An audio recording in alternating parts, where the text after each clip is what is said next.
বনের মাঝে ছোট্ট একটা সুন্দর পুকুর ছিল। সেই পুকুরে প্রচুর মাছ দেখা যেত, কিন্তু বনের অন্য প্রাণীরা পুকুরে নামতে না পারায় মাছগুলো আর খেতে পারত না।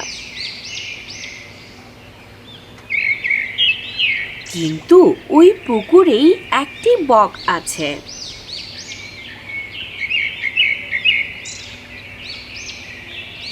সে মাছ ধরত আর খেত।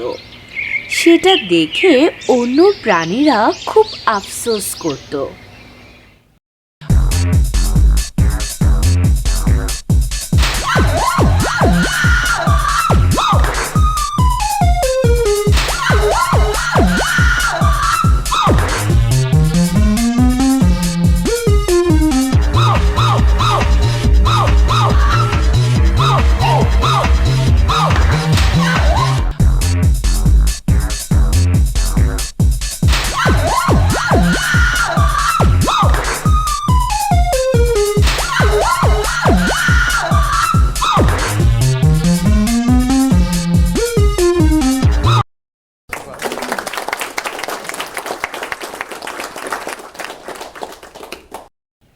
এ বনে একটা চালাক শিয়াল থাকে। বেইমানি করে হোক, চুরি করে হোক আর শিকার করেই হোক না কেন, শিয়ালটি এভাবেই প্রতিদিন খাবার জোগাড় করে। একদিন শিয়াল খাবারের খোঁজে ক্ষুধার্ত পেটে গুটি গুটি পায়ে হাঁটছিল।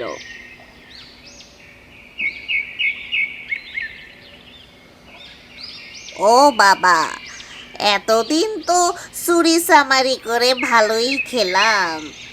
আজকে যে কি হবে? আজকে যদি খাবার না পাই তাহলে তো আর আমি বাঁচতেই পারবো না। আমার মরণ নিশ্চিত। জীবনটাই বেদনার। এভাবেই শিয়াল হাঁটতে হাঁটতে সে পুকুরের পাশে গিয়ে দাঁড়ালো।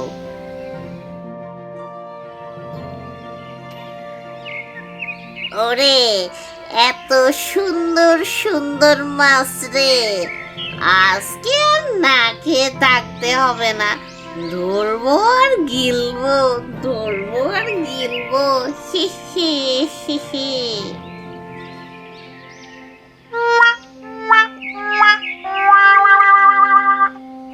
এরপর শিয়াল সে মাছগুলোকে ধরার চেষ্টা করলো, কিন্তু হাতের নাগালেই পেল না।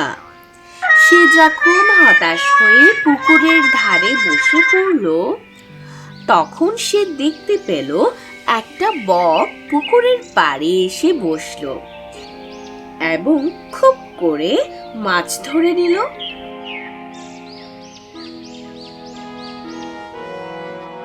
বগা ভাই, ও বগা ভাই। কি হয়েছে বলো? আর হ্যাঁ সোনা, আমাকে বগা বলে ডাকবে না, আমাকে বস বলে ডাকবে, ঠিক আছে? আচ্ছা আচ্ছা, এইদিকে একটু শুনো তো। আমি তোমার কাছে যাব আর তুমি আমাকে ধরে খেয়ে নেবে, তাই না? তোমাকে আমি হারে হারে চিনি। আরে না ভাই, না না না না।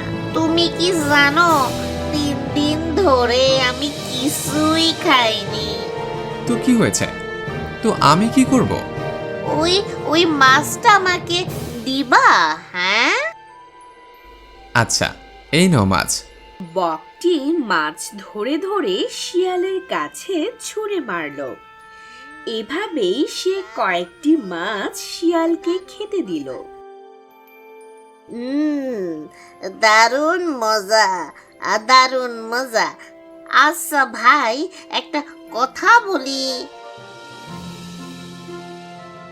হ্যাঁ, একটা কেন, দুইটা বলো। না থাক, আজকে না, অন্যদিন বলবো। আরে না শিয়াল ভাই, এখনই বলো।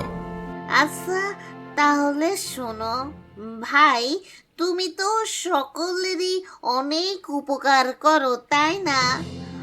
আমার যদি একটা উপকার করতে, মানে, না থাক। আরে ভাই বলো না, আমি না তোমার প্রতিবেশী। তা তো বটেই, তা তো বটেই। আমি পাশের এক জঙ্গলে বাঁশঝোপে গর্তে থাকতাম। সেখানে একটা বাঘ আছে, বুঝলা? বেটা পাজি আর পাজি, খালি আমার উপর হুকুম চালাতো। হুকুম করলেই হলো? তুমি তো ভাই দেখছি চালাক হলেও বোকা। তোমাকে হুকুম করতো আর তুমি বোকা নামের মতো শুনতে, প্রতিবাদ করতে না। তা আর বলতে, আর বাঘকে সবাই ওই জঙ্গলের সর্দার বলে মানতো। আর আমি যদি না মানি তাহলে তো আমাকে মেরেই ফেলতো গো। বজ্জাত বাঘ থাকার, ওর কাছে শক্তি আছে বলেই তো আমাদের উপর হুকুম চালায়। তুমি না এলে হয়তো আমি মরেই যেতাম। কি যে হতো আমার। থাক থাক, ও কথা তুমি ভুলেও মুখ এনো না ভাই। তোমার এই বক ভাই থাকতে তোমার কিচ্ছু হতে দেবে না। ওই জন্যই তো তুমি আমার ভাই। তুমি আসো বলেই তো আমি এখনো বেঁচে আছি গো। উফ, থামো তো, এত বেশি বকর বকর করো না। চলো আমার সাথে। এই বলে বক উড়ে গেল আর শিয়াল তার পিছন পিছন গেল।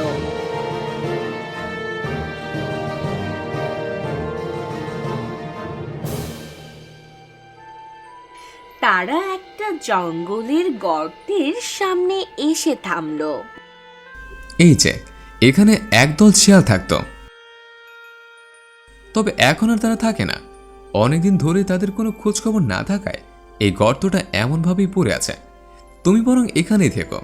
তোমার যদি কোনো সমস্যা হয় তাহলে তুমি জোর একটা ডাক দিও, আমি চলে আসবো।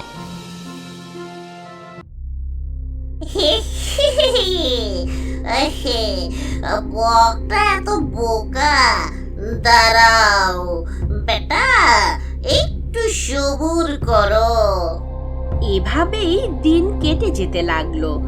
বক প্রতিদিন এক এক জায়গা থেকে এক এক রকমের মাছ এনে দিতে লাগলো, আর এতে শিয়াল বেশ তৃপ্তির সাথে খেতে থাকলো।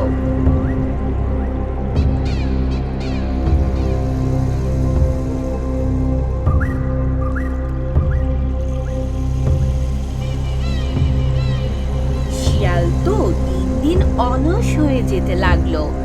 সে আর খাবারের সন্ধানে বাহিরে চলাফেরা করতো না। সে এক রকমের খাবার খেতে খেতে বিরক্ত হয়ে পড়লো। এভাবে আর কতদিন একই জিনিস বারবার খাবো? এটা কি কোনো জীবন? ইস, কোনো একটা পাখি ধরে মেরে যদি ওই মাংসটা খেতে পারতাম। শুনেছি বকের মাংস নাকি খুবই টেস্টি। ওই বেটা বককে না, ও আমার আর কোনো প্রয়োজন নেই।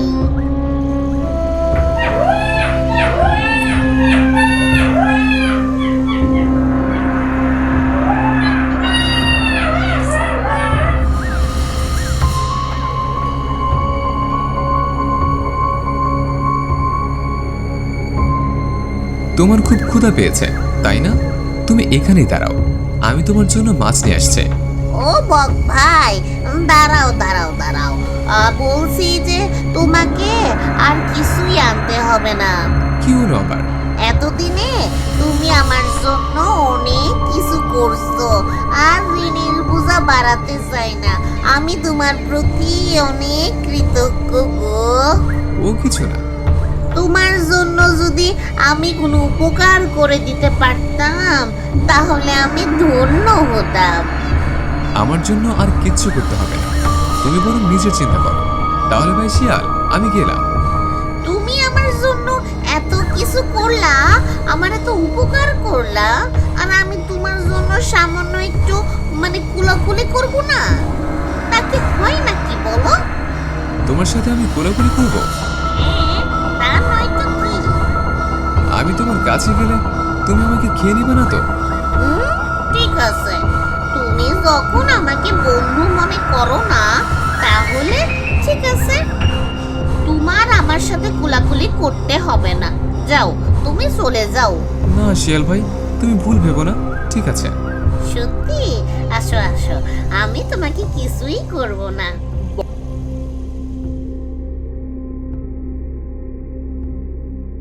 আহ আহ আহ ও শিয়াল ভাই, তুমি আমাকে মেরো না শিয়াল ভাই, আমি চলে যাব, আমাকে মেরো না।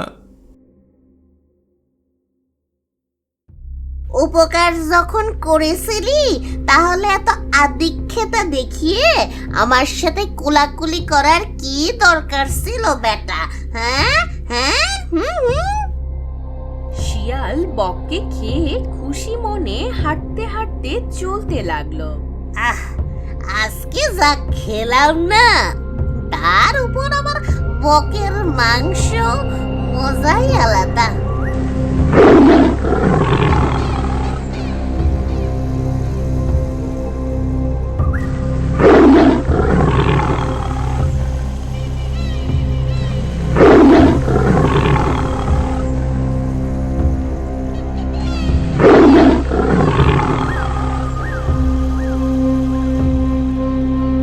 এরে এরে এরে এরে এরে, এ তো সেই ভাগের টান। এবার আমার কি হবে রে?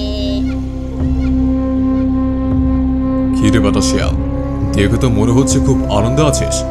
এত তাড়াতাড়ি তোর ওস্তাদকে বলে গেলি? আমাকে তো বোকা বানিয়ে খুব সাধু সেজেছিস। এবার কই যাবি?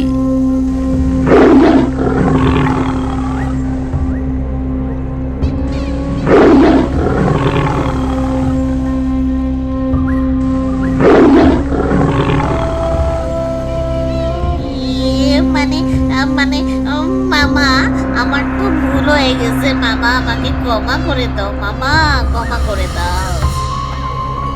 ভুল তো আমি করেছিলাম তোকে ছেড়ে দিয়ে। তোর মতো আরো কয়েকটা বদ শিয়াল ছিল, ওই তো ওই দিকের গর্তেই থাকতো, আমার খাবারটা চুরি করে খেত। আমি এখন আর তোকে দয়া করব না।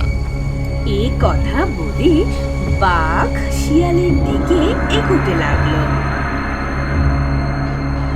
এ কি যে করি, এ কি যে করি, পালানো ছাড়া তো আর কোনো উপায়ই নাই।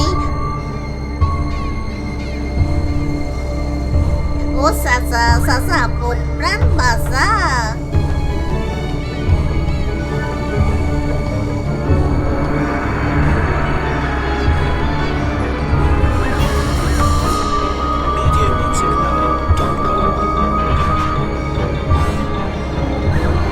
শিয়াল বাঘের সাথে দৌড়ে পারল না। বাঘটি শিয়ালকে ধরে ফেলল। এরপর দ্রুত শিয়ালকে বাঘটি খেয়ে ফেলল। অনেক চালাকি করেছিলে আমার সাথে, আর না। এই বলে বাঘ বনের পথে রওনা দিল।